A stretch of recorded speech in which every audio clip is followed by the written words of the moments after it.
Hello, Daniel Page, represented by SVS Management. Enjoy the tape.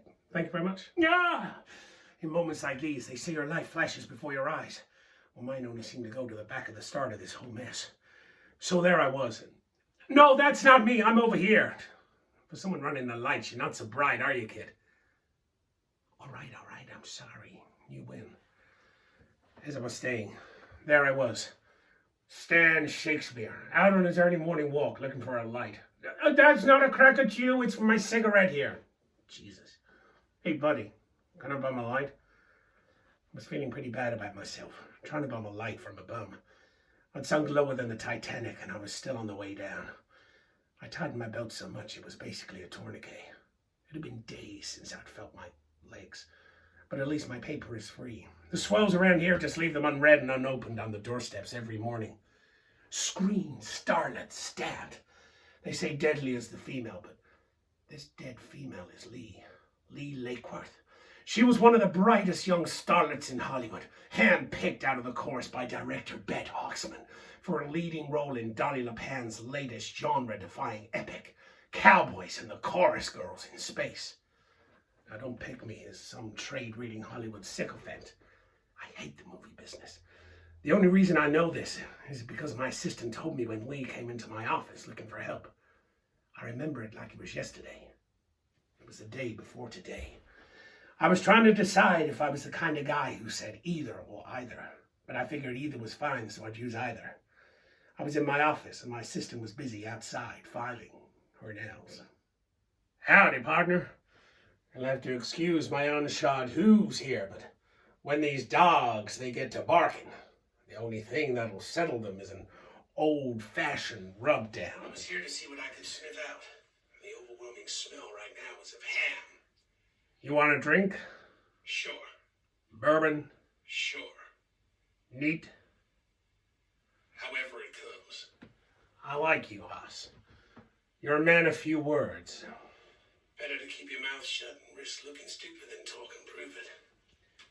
Now, I ain't heard tell just exactly what it is you're here to holler at me for, but your amigo on the door is good people, so I'm all ears. I'm here to talk about Lee Lakeworth. You were sleeping with her. I'm a married man, hombre. You watch your mouth. Letting the cat out of the bag is a whole lot easier than putting it back in. I know you're married.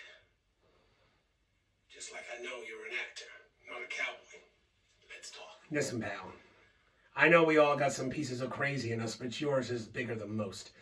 If you start throwing your weight around, don't be surprised if I start throwing it back.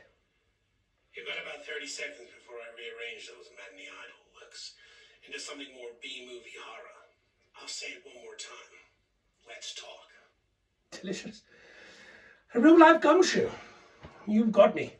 Yes, I'm an actor. Hank Castery, Best Actor Oscar nominee 1939, Golden Globe Best Actor nominee 1937, Best Tony Award nominee and Best Supporting nominee 1936, Screen Actors Guild Best Supporting Actor nominee 1935, and Chelmsford Scout Gut Host winner.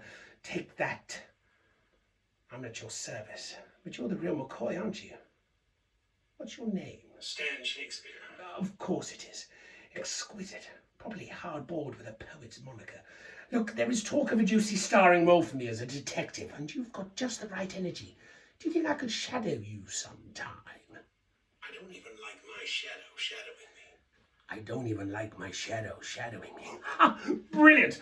I must get this stuff down. Listen up. I'm not here to give out acting lessons. I want to talk about Lee. Uh-huh. Of course. Terrible tragedy. But just quickly, what is it that gave me away? Was it this damn tat? I told Wardrobe it was too subtle for the character. I think Lee may have been murdered. What? Oh my God, what? Why? I don't know yet. But right now I'm thinking maybe an angry wife. Oh, don't be ridiculous. Faye is back in Blighty. And anyway, she understands about my appetites. As long as I keep it discreet.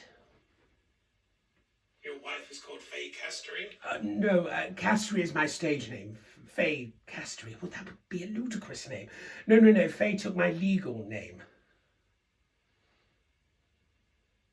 And what's that? Calabi. Faye Calabi. Well, I'll be damned. Generally hadn't heard it until just then. But you can check the shipping records, I'm sure. She wouldn't have moved a muscle. Well, what about you? Maybe Lee wanted to go public, which would ruin your arrangement, not to mention your career. Whoa, the pony detective. You are way off track there. That would never happen. How can you be sure? Well, not wanting to put a too fine a point on it, but I'm Donny Lapin's biggest star, and he has the editors of all the papers in his pockets. They wouldn't dare print anything to hurt his cash cow. The goose that lays the golden eggs, the big kahuna, When Lee came to see me, she said Donny wasn't happy with the arrangement between you two. Donny was fine. It was Bet who hated the idea of me ruining Lee's purity. But let me tell you, that girl was not as pure as she looked. If you're picking it up what I'm putting down.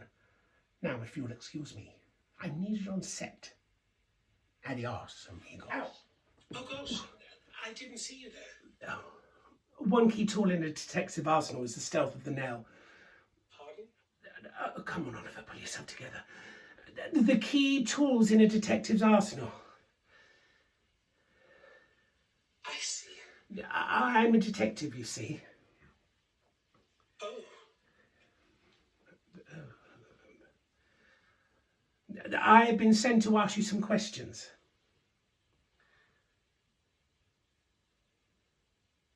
Oh? Not too many, though. I don't want to impose or anything like that. That's okay. It's nice for someone to think my answers would be interesting enough to ask. You're being modest. I'm not. Just take a look at the rabbit hutch I'm using as a dressing room, Mr. Oh, my gosh. How indescribably shame-making of me. I allow you, Oliver, to please introduce my Lawrence to myself. What? Did I do it again? Oh, so sorry. Please allow me to introduce myself to you. I'm Oliver Lawrence. I get my words in an awful muddle when I speak to incredibly beautiful women. You think I'm incredibly beautiful? Oh, golly. Run away with my sticky mouth and get into me situation. No, my mouth has run away and got me into a sticky situation. It was Oliver, wasn't it? Yes. You don't need to worry about your words. I, of all people, understand the difficulty of speaking out loud. Well, how could you possibly? You're sweet. Pretending you've not noticed my lisp. You have a lisp. Stop it. Are you seriously suggesting a stealthy super sleuth somehow didn't succeed in spotting such a conspicuous lisp? I truly did not. Although, to be honest, I think maybe I banged my head harder than I thought. I'm supposed to be on set and you should get some ice on that. Well, think me going to do you bumping uglies and leave.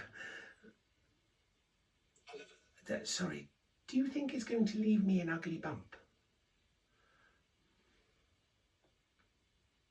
If it doesn't, your boss might give you one. You haven't actually asked me any questions, like my name. It's Gloria. Or my number. Gloria. What a glorious name. Oh, golly. I really hope I remember this. Oh, well, that's hardly going to help, is it? Andre, the props guy on Cowboys and Chorus Girls in Space. For my sins. Are there any particular sins you're looking for absolution at the bottom of a bottle of Absolute? What are you talking about?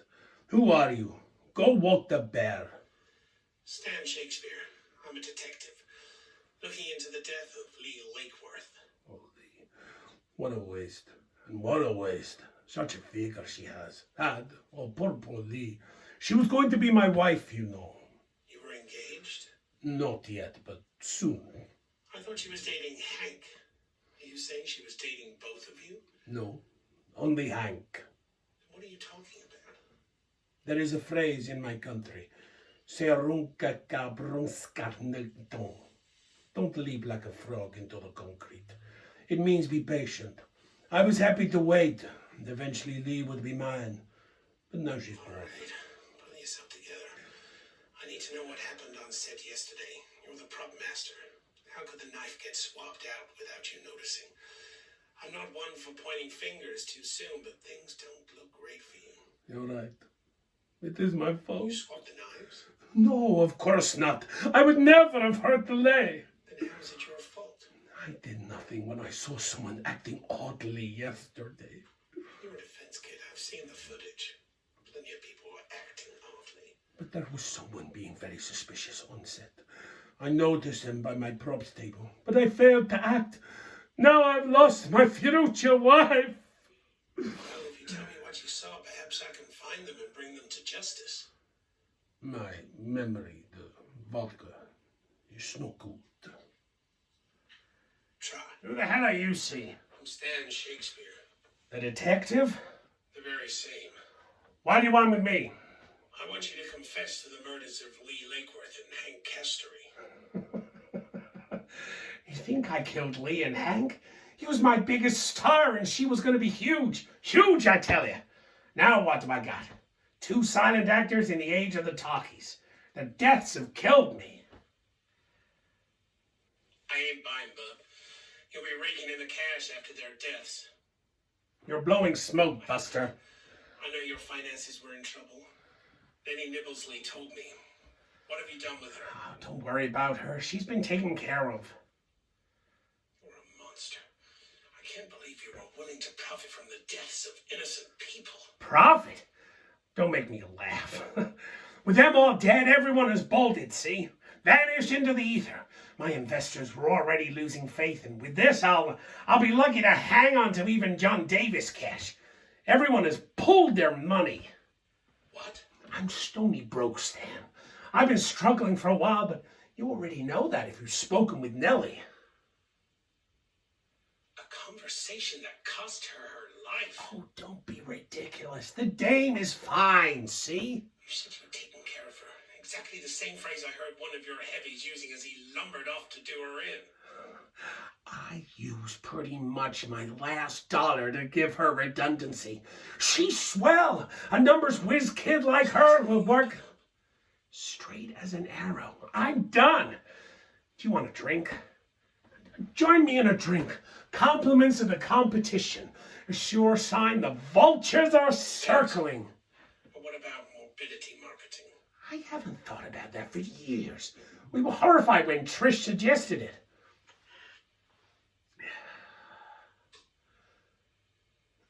Trish Zucker? She said it was your idea. That old crone. Don't drink that. Yeah. What's going on? She's poisoned me. I'm done. Donnie! Don't let her get away with it. Scheming board framed you with all her talk of morbidity marketing. TM, why were you even talking to her? I got a tip-off. From who? I don't know. The letter was signed a friend. A friend? Capital F or friend lowercase? What has that got to do with anything? Oh, my God. My movie is ending, Stan. Donnie, what were you trying to tell me about the letter? The final credits are rolling. Donnie! There is to be no post-credit scene here. The letter! See?